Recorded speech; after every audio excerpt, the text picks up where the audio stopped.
लोकसभा चुनाव का रण का शंखनाद हो चुका है। कांग्रेस ने जारी की है प्रत्याशियों की सूची। राजस्थान से भी प्रत्याशियों के नाम का ऐलान कर दिया गया है। यहां इस वक्त की बड़ी खबर आप देख रहे हैं, जहां पर कांग्रेस ने प्रत्याशियों की सूची जारी कर दी है और इस सूची के तहत राजस्थान से भी नामों का ऐलान किया गया है।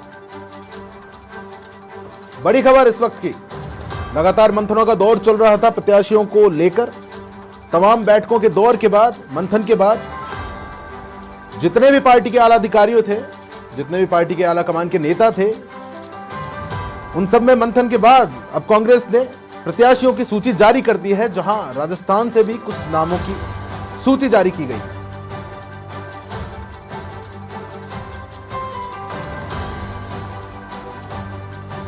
इसी बीच हमारे साथ हमारी संवाददाता दिल्ली से जुड़ चुके हैं ज्योति सिंह। जी ज्योति, आपसे जानना चाहेंगे, कांग्रेस ने प्रत्याशियों की सूची जारी कर दी है, वहीं राजस्थान को लेकर भी प्रत्याशी की सूची जारी की गई है। आपसे विस्तृत जानकारी चाहेंगे।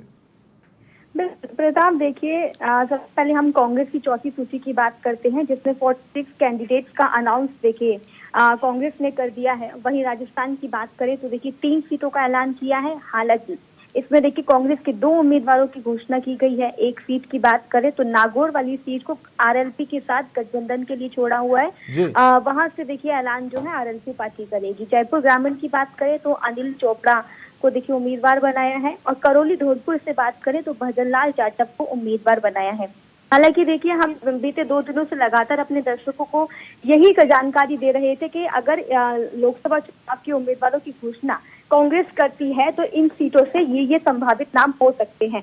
हालांकि देखिए सीटों का जो ऐलान है देखिए वो कम किया है, लेकिन 2 सीटों के बिल्कुल सटीक वही उम्मीदवार निकले हैं, जिसकी जानकारी हमने पहले ही अपने दर्शकों को दे दी थी। तो देखिए वहीं दूसरी लिस्टों की बात करें तो देखिए अलग अलग राज्यों की घोषणा करी है। कुल मिलाकर 46 उम्मीदवारों की घोषणा करी है। इसमें असम की बात करें तो देखिए इसमें उदय शंकर हजारिका को देखिए बनाया गया है। एमपी से देखिए उम्मीदवार की घोषणा की गई है। तमिलनाडु, उत्तर प्रदेश और उत्तराखंड, इसके साथ ही वेस्ट बंगाल की भी उम्मीदवारों की यहाँ पर ऐलान किया है। हालांकि ये चौथी सूची है, थोड़ी छोटी सूची है। राजस्थान के लिहाज से बात करें तो होली के बाद एक और लिस्ट आ सकती है, जिसमें पूरी तरीके से तस्वीर साफ हो जाएगी। और सीईसी की बैठक में जिन नामों पर चर्चा हो चुकी थी और जिन नामों पर अंतिम मोहर लगा दी गई थी, होली के बाद जब 5वीं सूची आएगी तो उसमें भी करीब 5 से 6 नाम राजस्थान के उम्मीदवारों के हो सकते हैं। इस बात की जानकारी भी हमने अपने दर्शकों को पहले ही दे दी थी। प्रताप जी ज्योति, बड़े संक्षिप्त नाम आ रहे हैं सूचियों में और दोनों ही पार्टियां बड़ी फूक फूक कर कदम रख रही है। अंतरकले की किसी तरह से स्थिति आप देख पा रही हैं अभी नामों की घोषणा? अंतरकला की बात अगर हम करें तो अंतरकला की कोई स्थिति अभी फिलहाल नहीं है। हालांकि गठबंधन को लेकर जरूर देखिए थोड़ी सी माथापच्ची होते हुए दिखाई दी, क्योंकि बीते दिनों जिस तरीके से राजस्थान के अंदर कांग्रेस की देखिए एक धड़ा चाहता था कि गठबंधन हो, दूसरा धड़ा चाहता था कि गठबंधन ना हो। तो देखिए उस गठबंधन के लेकर जो पेच पछता हुआ दिखाई दे रहा था, तो बैठक में वो देखिए वो माथापच्ची दिखाई दी। हालांकि अब सहमति बन चुकी है और गठबंधन में देखा हमने आरएलपी के लिए सीट छोड़ी गई है, और इससे पहले 2 दिन पहले जो कांग्रेस की लिस्ट आई थी उसमें भी लेफ्ट के लिए एक सीट छोड़ी गई है। तो यानी कि गठबंधन पे सहमति बन गई है और अब ऑलमोस्ट तमाम जो सीटें हैं उन जो होल्ड पे रखी गई थी उन पर भी चर्चा हो गई है।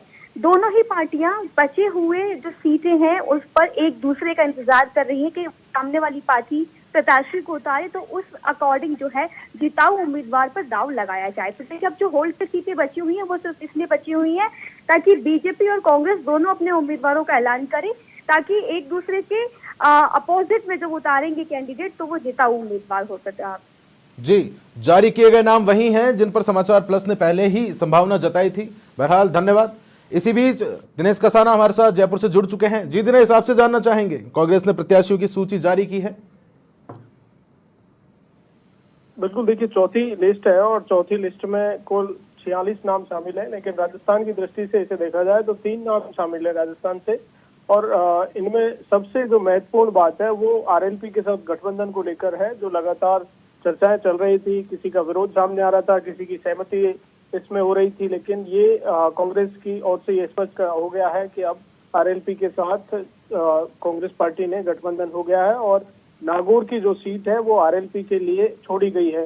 इससे पहले पिछली जो सूची थी उसमें कांग्रेस पार्टी ने स्पीकर लोकसभा सीट गठबंधन में माकपा को दी गई थी। आज की सूची में आरएलपी के साथ कांग्रेस पार्टी का गठबंधन हो गया है। 3 सीटें राजस्थान की डिक्लेयर हुई है इस सूची में, जिसमें जयपुर ग्रामीण से अनिल चोपड़ा जो एनएसयूआई और से जुड़े रहे, लंबे समय राजस्थान यूनिवर्सिटी के अध्यक्ष रहे और लगातार तैयारी कर रहे थे, युवा चेहरा हैं। अनिल चोपड़ा को यहाँ से पार्टी ने उम्मीदवार बनाया है। इसके अलावा करौली धौलपुर की बात करें तो भजनलाल जाटव को यहाँ से टिकट दिया गया। हालांकि रिजर्व सीट है और भजनलाल जाटव जो गहलोत सरकार में कैबिनेट मंत्री थे, पीडब्ल्यूडी मंत्री, ऐसे में भजनलाल जाटव को करौली धौलपुर से पार्टी ने कैंडिडेट बना दिया गया है। तो इन 3 सीटों की और घोषणा पार्टी की ओर से कर दी गई है। अभी तक कुल 19 सीटों पर पार्टी के उम्मीदवारों की घोषणा हो चुकी है, जिसमें 2 सीटें अलायंस में जा चुकी हैं और बाकी 17 सीटों पर पार्टी ने उम्मीदवार घोषित कर दिए हैं। शेष जो सीटें हैं उन पर और निगाहें हैं। माना जा रहा है कि 1 सीट और कांग्रेस पार्टी गठबंधन में देगी, जिस तरह के संकेत समाचार प्लस की ओर से पहले ही दिए जा रहे थे कि 3 सीटों पर पार्टी गठबंधन कर सकती है, जिसमें से 2 सीटों पर अभी तक फाइनल हो गया है कि माकपा को सीकर सीट पिछली लिस्ट में दी गई थी और आज की लिस्ट में पार्टी की ओर से जो राष्ट्रीय लोकतांत्रिक पार्टी हनुमान बेनीवाल की, जिसने पिछला 2019 का लोकसभा चुनाव बीजेपी के साथ मिलकर लड़ा था और कई नेताओं के इसको लेकर विरोध भी सामने आ रहा था। कांग्रेस पार्टी के अंदर एकमत नहीं थे आरएलपी के साथ गठबंधन को लेकर, लेकिन कांग्रेस हाईकमान ने, और चूंकि लगातार कांग्रेस पार्टी के नेता ये कह रहे थे कि लोकतंत्र बचाने के लिए या इस बार का चुनाव कांग्रेस पार्टी के लिए चूंकि चुनौतीपूर्ण है, पिछले 2 बार से लगातार 25 सीटों पर हार मिल रही है, तो किस तरह से जो क्षेत्रीय और सहयोगी दल है उन सभी को साथ लेकर चुनाव लड़े। अपने निजी हितों को त्याग कर पार्टी की ओर से कहा जा रहा था कि इस बार उनको साथ लिया जाएगा। तो साथ लेते हुए आरएलपी हनुमान बेनीवाल की पार्टी के साथ आज की सूची में गठबंधन किया गया है और नागौर सीट है हनुमान बेनीवाल को दी गई है। पिछले लंबे समय से हनुमान बेनीवाल कांग्रेस पर नहीं बोल रहे हैं, हालांकि इंडिया अलायंस का हिस्सा नहीं थे, लेकिन चूंकि क्षेत्रीय परिस्थितियों को देखते हुए, स्टेट की परिस्थितियों को देखते हुए पार्टी की ओर से निर्णय लिया गया है और इस गठबंधन से माना जा रहा है कि कांग्रेस पार्टी को चाहे बाड़मेर की सीट हो, जोधपुर की सीट हो, नागौर अलायंस में दे दी गई है। इसके अलावा दूसरी जो जाट बाहुल्य सीटें हैं उन पर भी पार्टी को फायदा मिलेगा, चाहे दूसरी सीटें हों, झुंझुनू की सीट है, चूरू की सीट है, तमाम सीटें जो जाट बाहुल्य सीटें हैं उन पर माना जा रहा है कि हनुमान बेनीवाल के साथ गठबंधन से पार्टी को फायदा मिलेगा और इन्हीं संभावनाओं को देखते हुए पार्टी ने ये गठबंधन किया है। जी धन्यवाद दिनेश इस जानकारी को साझा करने के लिए। तो इस वक्त की बड़ी खबर आप देख रहे थे, जहां पर कांग्रेस की सूची जारी की गई है, वहीं राजस्थान से 3 नाम भी इस सूची के माध्यम से सामने आए हैं। जयपुर ग्रामीण से कांग्रेस ने अनिल चोपड़ा को प्रत्याशी बनाया है। वहीं करौली धौलपुर की बात करें तो भजनलाल जाटव इस बार चुनावी रण में उतरेंगे कांग्रेस की ओर से, और नागौर में आरएलपी के लिए सीट छोड़ दी गई है कांग्रेस की ओर से।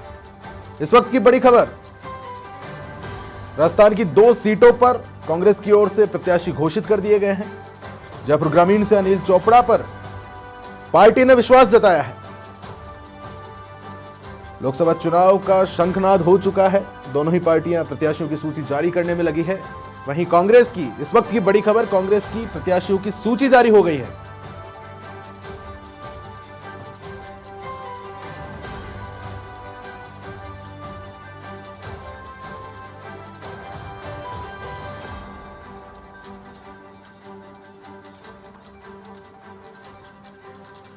और इसी बीच हमारे साथ जयपुर ग्रामीण से अनिल चोपड़ा जुड़ चुके हैं, जो कि कांग्रेस के प्रत्याशी हैं। अनिल जी, सबसे पहले तो बहुत बहुत बधाई हो आपको कि पार्टी ने आप पर विश्वास जताया है। अनिल जी, आपसे जानना चाहूंगा कि आपको भरोसा था इस बार कि आप पर पार्टी भरोसा जताएगी? देखिए सर, मैं पिछले 10 साल से जब से राजस्थान विश्वविद्यालय का छात्र संघ अध्यक्ष रहा, उसके बाद मैं निरंतर मेरे क्षेत्र के नौजवान और किसानों के मुद्दों पे काम कर रहा था और मुझे विश्वास था कि भारतीय राष्ट्रीय कांग्रेस पार्टी मुझे मौका देगी। और जिस प्रकार से एक 30 साल के युवा को मौका दिया है, निश्चित रूप से जयपुर ग्रामीण में इस बार बदलाव है और युवा, नौजवान और किसान मुझे मौका देंगे और देश की सबसे बड़ी पंचायत में जाने का मौका देंगे। जी अनिल जी, जानना चाहेंगे इस बार क्या एजेंडा रहेगा जीत के लिए? देखिए, जिस प्रकार पूर्ववर्ती सरकार ने जयपुर ग्रामीण नहीं पूरे देश के अंदर जो युवाओं को ठगने का काम किया है, चाहे वो अग्निपथ योजना हो, चाहे ऐसे अनेक मुद्दों पे मैं लड़ाई लड़ता आ रहा हूँ। और निश्चित रूप से अगर मुझे जयपुर ग्रामीण की देवतुल्य जनता लोकसभा में जाने का मौका देगी तो मैं निश्चित रूप से सबसे पहले मेरे इस अग्निपथ स्कीम को वापस लेने के लिए वहां लोकसभा में प्रयास करूंगा और इसके अलावा मैं नौजवानों और किसानों के मुद्दों पे मुखरता से अपनी बात रखूंगा और लड़ाई लड़ूंगा। जी, किस तरह की तैयारी चल रही है चुनाव को लेकर अनिल जी? बिल्कुल सर, अभी टिकट अनाउंस हुआ है। मैं तभी मेरे केंद्रीय नेतृत्व का आभार जता रहा हूँ। उसके बाद मैं कल मेरे क्षेत्र में जाऊंगा और वहाँ के मेरे जो भी कार्यकर्ता गण और मेरे देवतुल्य जनता है उन सबका आशीर्वाद लूंगा सर। जी, बहरहाल पार्टी ने आप पर विश्वास जताया है। आपको बहुत बहुत शुभकामनाएं और बहुत बहुत धन्यवाद व्यक्त करता हूं हमारे साथ जुड़ने के लिए। धन्यवाद।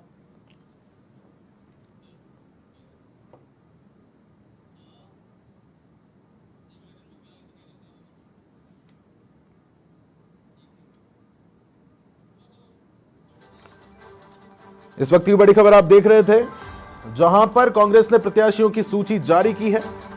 लोकसभा चुनाव के रण का बिगुल बज चुका है। इस सूची के तहत राजस्थान से भी कांग्रेस ने 3 सीटों के नामों का ऐलान किया है। हम बात करें जयपुर ग्रामीण की, तो अनिल चोपड़ा पर इस बार पार्टी ने विश्वास जाहिर किया है। वहीं हम बात करें अगर करौली धौलपुर की, तो भजन लाल जाटव इस बार से कांग्रेस की ओर से चुनावी रण में है। वहीं नागौर की सीट आरएलपी के लिए छोड़ दी गई है। इस वक्त की बड़ी खबर आप देख रहे हैं।